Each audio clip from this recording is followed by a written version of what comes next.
Hello YouTube, this is John Lee.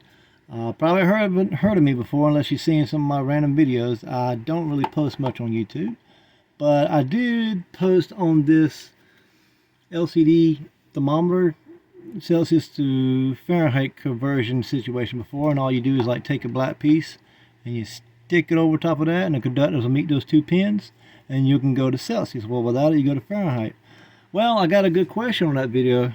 Basically, I was asked, well, how do you go back to Celsius if you lose that pin? Well, what I found is those two pins right here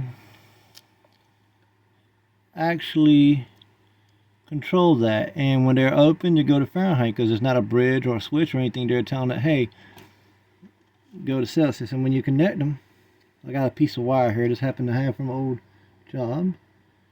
You go right to, and it's upside down, but it goes right to Celsius. And you know, you can take it out and go right back to Fahrenheit. But as far as if you lose a pin, well, you can always make something out of silicone in a conductor or a hot glue in a conductor. And there's a lot of people out there that's good with their hands, electronics, and you know, even electrical stuff. Like electricians, they can take one of those little budding square, them little budding tubes. You put two wire connectors together and crimp together.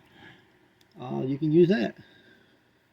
But you have to cut it down and slide it back there. It'll fit flush to wherever you're putting against. Like me, I use them in aquariums. As far as soldering it, I'm not too sure about that. I don't know. Some people are really good at it. I don't know how much heat you would need to be wary of in order not to damage the board or actually melt the glue on the pins. I've seen it happen on other boards, where, like AC probes and stuff like that. And you'd have to wind up resoldering a whole pin or just buying a whole new board. But as far as the design of these things, yeah, they are kind of cheap. But if you don't get them wet, they work really well. If you get them wet, you gotta pull them apart and pray they still work. I've been through that 2 or 3 times, and thankfully it worked each time.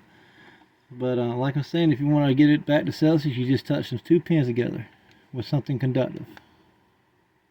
In my case, I have a copper wire, but you like I said, if you're a do-it-yourselfer in arts and craftsies, you can use silicone in a conductor, you can use wire twine and hot glue or anything like that.